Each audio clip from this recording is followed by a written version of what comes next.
안녕하세요. 돌아오는 2월이면 이혼한 지 어느덧 1년이 되는 30대 여성입니다. 사실 요즘이야 한번 갔다 온 건 흠도 아니라고 하지만 그래도 이혼한 게 자랑은 아니다 보니 이혼했다는 말을 하게 될 때는 어쩐지 저도 모르게 움츠러드는 게 사실이에요. 하지만 돌이켜 생각해보면 남편과 결혼 생활을 이어가던 때보다 오히려 지금이 훨씬 풍요롭고 행복하기에 후회는 없습니다. 남편하고 저는 친구 소개로 알게 되었어요. 좀 더 구체적으로 말하자면 그날은 제 고등학교 동창의 생일이었는데 그 친구가 워낙 마당발이거든요. 그래서 원래도 놀 때 중학교 친구, 고등학교 친구, 대학교 친구 뭐 이런 식으로 따로 부르는 게 아니라 자기가 내키는 대로 사람들을 불러요. 그런데 저는 워낙 낯을 많이 가리다 보니 그런 모임에 한번 다녀오면 온기가 빨린 것 마냥 정말 피곤해지대요. 그래서 언젠가부터 웬만하면 친구가 불러도 이 핑계 저 핑계 대가며 나가지 않는 일이 잦아졌는데 친구도 제가 일부러 피한다는 걸 느꼈던 모양입니다. 하루는 술에 취해서는 저한테 좀 서운한 애 어쩌네 하소연을 해댔거든요. 그리고 또 막상 그런 소리를 듣고 나니 당연히 제 마음도 편치가 않았죠. 미안하다고 사과했고 친구도 이해한다고 했지만 말이에요. 그런데 그 일이 있고 2주 뒤가 친구 생일이었어요. 그리고 친구는 또 어김없이 저에게 연락을 해왔기에 성이라도 보이자는 마음으로 잠깐 들리게 되었는데 거기서 남편을 처음 만났고 남편 말로는 저한테 첫눈에 반했다고 하더라고요. 제 뒤에서 후광이 비추더라나요? 하지만 이것도 다 좋을 때 이야기지. 이혼한 지금은 쓸데없는 헛소리일 뿐이죠. 아무튼 그날 이후로 남편은 제 친구에게 물어 제 연락처를 알아냈다며 신뢰가 되는 게 아니라면 다시 한번 따로 만나고 싶다고 문자를 보내왔어요. 그리고 솔직히 저는 그런 남편의 문자가 반갑기보다는 거슬리더라고요. 친구가 저에게 말도 없이 제 연락처를 줬다는 것도 마음에 안 들었죠. 그런데 친구는 자기가 보기엔 남편이 정말 남자답고 괜찮은 사람이라서 좋은 뜻으로 알려준 거라며 저더러 자길 믿고 한번 만나보라는 거예요. 그리고 이것도 거절하면 또 서운한 애 어쩌네 말이 나올 것 같아서 거절할 때 하더라도 직접 말해야겠단 마음으로 남편을 만나게 되었습니다. 하지만 상황은 제 예상대로 흘러가지 않았어요. 남편은 생각보다 훨씬 매너도 좋았고 말도 잘 통했거든요. 이렇다 할 공통점은 없었지만 어째서인지 대화는 계속해서 즐겁게 흘러가는 게 신기하기만 했죠. 그래서 이후로도 남편과는 몇 번의 만남을 더 가지다가 본격적으로 연애를 시작하게 되었네요. 연애한 지 1년 반 만에 결혼 이야기까지 오가는 사이가 되었고요. 남편과 저는 처음부터 양쪽 부모님께 손을 벌릴 생각은 없었습니다. 남편이 먼저 우리 둘 다 적은 나이도 아니고 또 자기는 나름대로 신혼에 대한 로망 같은 게 있다면서 원룸도 좋으니 우리 둘만의 힘으로 한번 시작해보자고 했었거든요. 그리고 저 또한 대학 등록금을 직접 벌어서 냈을 만큼 독립적인 성격이었다 보니 그런 남편의 제안이 싫지 않았죠. 콩깍지 때문이었겠지만 그 당시에는 그런 남편의 모습이 강단 있어 보이는 게 오히려 멋져 보이더라니까요. 하지만 본격적으로 신혼집을 알아보면서 남편이 그런 말을 할 수밖에 없던 이유를 알게 되었어요. 처음부터 시부모님은 남편을 도와주실 만한 상황이 못 되셨거든요. 아버님이 일을 하고 계시긴 했지만 시부모님 두 분 생활비를 대기도 빠듯한 수준의 월급을 받고 계셨던 데다가 노후 준비도 제대로 되어 있지 않은. 처음 이 사실을 알고는 얼마나 당혹스러웠는지 몰라요. 하지만 그럼에도 불구하고 제가 남편과 파혼하지 않았던 이유는 남편이 시부모님 일로 신경 쓰이게 하거나 힘들게 하는 일은 절대로 없을 거라고 저에게 약속했기 때문이었습니다. 지금에서야 생각하면 그 새치어로 떠들어대는 걸 약속이랍시고 철석같이 믿은 제가 어리석었지만요. 아무튼 시부모님 또한 저를 아가야 부르시며 복덩이니어쩌니 해대셨으니 가진 건 없으셔도 저를 진심으로 아껴주실 좋은 분들이라고 생각했어요. 그래서 남편이 뭐라건 간에 오히려 제가 잘해드릴 마음만 가득했네요. 어머님에게도 남편보다 2살 어린 저와는 동갑내기인 딸이 있었고 저에게도 사랑하는 친정어머니가 계셨지만 그와는 상관없이 모녀 사이처럼 가까이 지내고 싶었죠. 그런데 갑갑한 상황은 그게 다가 아니었어요. 신혼집 계약을 앞두고 막상 남편 재정 상황과 제 재정 상황을 오픈하니 남편이 말한 8천은 어디 가고 4천밖에 없었거든요. 저는 1억 2천을 모아둔 상황이었는데 말이죠. 하지만 이미 시댁 상황도 이해하고 넘어가기로 했고 남편도 속이려던 건 아니었다며 그저 저에게 하나라도 더 해주고 싶어 주식을 했던 건데 어쩌다 보니 이렇게 된 거랍니다. 그리고는 한다는 소리가 주식을 팔지는 않았으니까 돈이 없어진 건 아니고 오르기만 하면 오히려 8천보다 더 많이 가져가게 될 수도 있다. 불쌍하게도 헛된 꿈을 꾸고 앉았더라니까요. 그래도 뭐 결국은 이것도 다 제 복이다 생각하고 제가 안고 가기로 했네요. 이후로 제가 모은 돈 1억 2천에 제 이름으로 대출받아 아파트를 샀습니다. 사실 남편이 들고 온 4천도 어떻게든 아파트에 보태고 싶었는데 남편이 제 차나 자기 차나 10년 탔으면 너무 오래 탄 거 아니냐며 차를 사자고 하도 고집을 부려대서 남편 도는 곳을 아니 차를 사는 데 쓰였죠. 사실 저는 대중교통으로 출퇴근도 다 할 수 있고 워낙에 집순이라서 차가 그렇게 필요하진 않았는데 남편은 그렇지가 않았거든요. 그러니까 엄밀히 따지면 남편이 자기 돈으로 자기 차를 바꾼 거나 마찬가지였어요. 하지만 그때는 이혼하게 될 거라곤 꿈에도 생각을 못했으니 남편이 야갔다고 생각하기보다는 미래에 태어날 아이도 생각해서 투자를 한 거라고 나름대로 좋은 쪽으로 해석을 했었답니다. 한편 비록 구축 아파트긴 했지만 친정부모님이 결혼 축하 선물로 리모델링을 해주셨던 덕분에 아는 신축 못지않게 세련되어졌어요. 화장실도 원래는 하나뿐이었는데 친정부모님이 2개로 만들어주셨지요. 그래서 그런가 집들이에 오는 사람들마다 집이 정말 예쁘다 멋지다 나도 이렇게 싹 뜯어고치고 싶다. 칭찬을 많이 해주시더라고요. 그리고 시부모님도 신혼에도 입을 다물지 못하대요. 특히 신우는 계속해서 자기는 언제 아파트 살아보냐며 시매부한테 얼마나 눈치를 주던지 제가 다 민망해 죽겠더라니까요. 신우는 저희 남편과는 달리 대학교를 졸업하자마자 시매부와 혼전 임신으로 결혼을 했는데 식을 올린 직후 아이는 유산되었다 들었습니다. 그리고 이 일로 신우는 자기 시부모님한테 미운 털이 단단히 박혔는데 문제는 그게 다가 아니었어요. 신우와 결혼한 이후로 잘 돼가던 시매부 사업이 곤두박질치기 시작했고 건강도 안 좋아지고 그렇다 보니 신우 시댁에선 하지 말라는 결혼을 임신 하나로 밀어붙이더니 이 꼴이 났다며 아들이고 며느리고 꼴도 보기 싫어한다더라고요. 그리고 마지막 사업까지 대차게 말아먹은 이후로는 자기 친정, 저한테는 시댁에 얹혀 살고 있던 상황이었죠. 저도 전후 사정을 알다 보니 신우가 저희 아파트를 부러워하는 마음이 이해가 되면서도 민망하기도 하고 뭐 여러 가지로 불편하대요. 그런데 집들이를 하고 한 달 정도 지났을 땐가 어머님이 평소처럼 아가야 하며 연락을 해오셨습니다. 그리고는 하시는 말씀이 신우가 저희 집 구경 한번 하고 나서 생병이 났다는 거예요.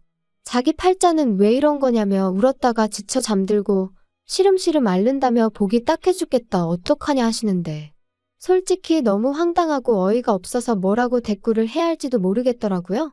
그런데 그때 어머님이 당신이 그래서 방법을 생각해냈다 하시더니 저희 아파트가 방이 3개고 그중 하나가 비어있지 않냐며 거기에 신우랑 시매부를 살게 하면 어떻겠냐 그러시는 거예요. 제가 너무 놀라서 진심으로 하시는 말씀이냐 물었습니다. 어쩌면 어머님도 오죽 답답하니 그냥 아무 말이나 하신 거 아닐까. 잠깐 그런 생각이 들었거든요. 하지만 어머님께서는 당신이 뜨순 밥 먹고 쉰소리 하겠냐며 이건 시어머니로서 며느리한테 하는 부탁이 아니라 명령이니까 그런 줄 알라셨어요. 그리고 그날 저녁 저는 남편에게 낮에 어머님이 하셨던 말씀을 그대로 전했습니다. 그리고 남편에게 당신도 알고 있던 거냐, 미리 무슨 이야기가 오가기라도 했던 거냐고 대놓고 물었죠. 그랬더니 남편이 손사래를 치면서 자기가 그럴 리가 있냐고 펄쩍 뛰더라고요. 어머님의 너무나 당당한 태도가 마음에 걸렸지만 일단은 그냥 넘어갔어요. 그리고 이후로 어머님도 신우를 데리고 살아라 어째라 그 이야기를 더는 안 꺼내셨기에 그렇게 일단락된 줄 알았죠. 그런데 그 이야기가 오가고 반년쯤 지났을 무렵이었어요. 남편이 지나가는 말처럼 지영이네도 아파트 살 건가 봐 알아보고 있다더라 그러는 거예요. 그래서 그러냐고 잘 됐네 했습니다. 그런데 문득 신우도 마트에서 아르바이트를 하고 있었고 시매부도 제대로 된 직장을 못 잡은 상황이었는데 아파트 살 돈이 어디서 났나 싶더라고요. 그래서 전에는 돈이 없다고 죽는 소리 하더니 아파트 살 돈을 벌써 모았더냐고 물었어요. 그랬더니 남편이 그거야 지들이 알아서 하겠지 내가 어떻게 알겠어 하며 어영부영 대충 넘기는 거예요. 그래서 그냥 말하기가 싫은가 보다 하고 저도 더는 안 물었습니다. 솔직히 불현듯 떠올라 물어본 거지. 알고 싶어 죽겠다, 궁금해 죽겠다 그런 것도 아니었고요. 그런데 그 자금의 원천은 어이가 없게도 저희 시부모님 주머니에서 나오는 거였어요. 그날은 남편 회사의 창립기념일이었고 저는 그런 남편과 모처럼 여유 있는 시간을 보내고 싶은 마음과 동시에 남편을 놀래켜줄 요량으로 회사에서 조금 이른 퇴근을 했죠. 그리고 남편이 눈치채지 못하도록 조심스레 현관을 열고 들어갔는데 안방에서 남편이 누군가랑 통화하는 소리가 들리대요. 그래서 일단 남편의 통화가 끝나기를 문 밖에서 기다리는데 뭐 때문인진 몰라도 전화기 너머의 목소리가 점점 커지더니 이내 스피커폰 못지않게 목소리가 쩌렁쩌렁 울렸고 바로 저희 어머님이시더라고요. 그리고는 계속해서 말씀하시길 빌라라 그런가 집을 내놨어도 팔리지가 않는다며 네 동생은 아파트 골라놨다고 저 난리라고 미치고 환장하겠다 뭐 그런 얘기를 하시는 거예요. 남편도 그러니까 왜 어머니 아버지 집을 팔아서 걔 아파트를 해주냐고 짜증을 내고 어디까지 듣고 있어야 되나 그런 생각이 들던 찰나에 누군가 저에게 전화를 걸었는지 제 핸드폰이 울렸습니다. 그러자 남편이 허둥지둥 어머님과의 통화를 끝내며 저더러 언제 왔냐는 거예요. 그리고 순간 저는 이걸 들은 티를 내야 되나 말아야 하나 싶다가 안 들은 척하기엔 스스로 좀 음흉스러운 기분이 들어 남편에게 방금 한 이야기가 다 뭐냐고 단도직입적으로 물었습니다. 그랬더니 남편이 한숨을 푹푹 내쉬며 하는 말이 신우가 아파트 사달라고 어머님 아버님을 달달 볶았나 보다고 그래서 두 분이 당신들 집을 팔아 1억을 주기로 하셨다나요?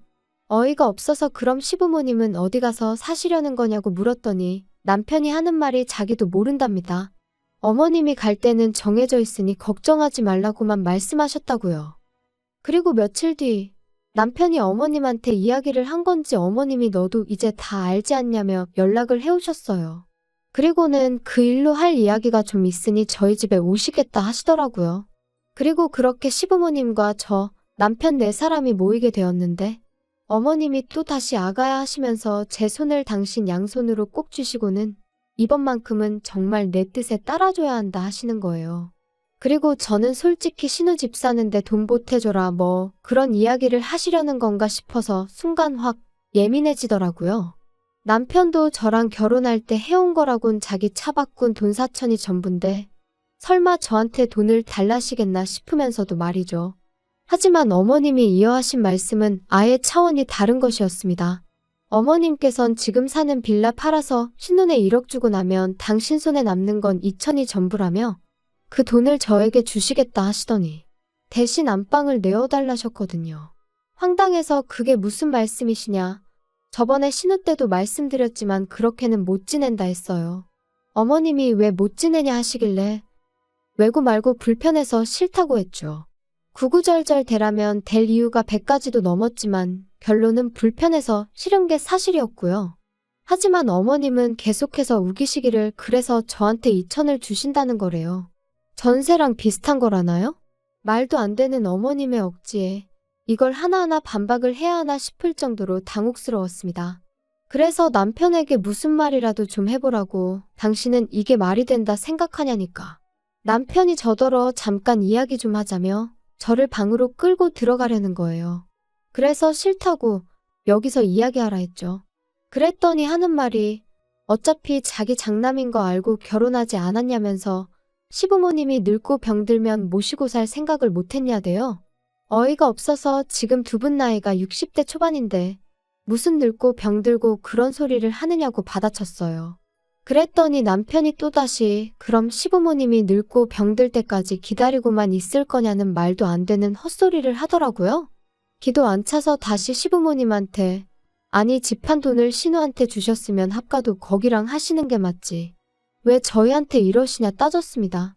그랬더니 시부모님 하시는 말씀이 신혼에는 하루라도 빨리 애를 가져야 하는데 당신들이랑 같이 살면 얼마나 불편하겠냐며. 그리고는 급기야 저더러 이 집은 방이 3개지만 신혼에는 돈이 없어 방 2개짜리밖에 못 간다고 그렇게 꼭 후벼파야 속이 시원하냐고 소리를 지르시더라고요. 그리고 어머님과 제가 계속해서 언쟁을 벌이자 또다시 남편이 저한테만 소리를 질렀어요. 적당히 좀 하라면서 이 집이 네 거냐고요.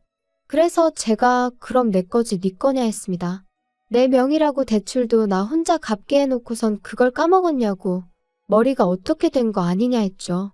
그리고는 남편더러 너 말 잘했다고. 내 집이니까 당장 네 부모 데리고 나가라 했습니다.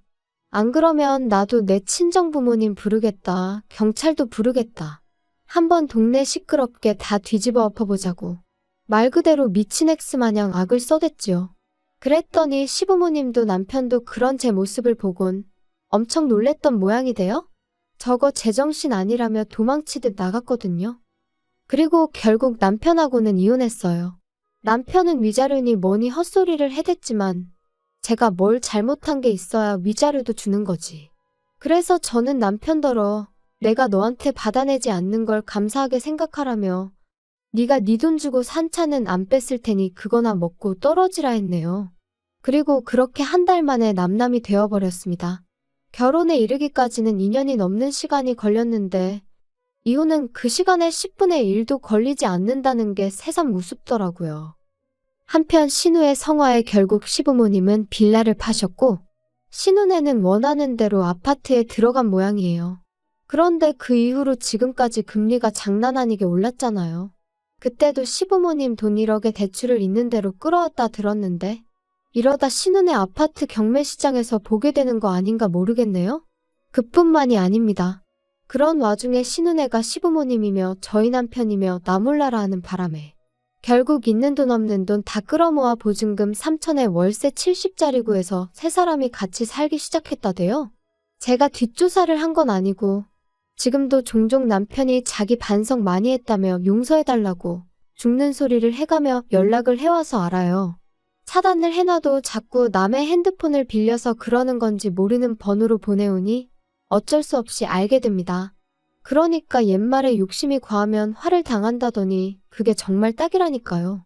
분수대로 살아라, 주제를 알라 뭐 그런 말들이 어떻게 보면 참 기분 나쁜 말도 맞지만 제가 생각하기엔 사실 욕심을 낼 거면 스스로 노력을 하라는 소리로 들려요. 아무튼 신우 한 사람의 억지와 탐욕이 이 모든 사단을 만든 게 아닌가 싶네요. 아무쪼록 다들 어떻게 살던지 간에 더는 저는 안 건들면 좋겠다는 생각뿐입니다.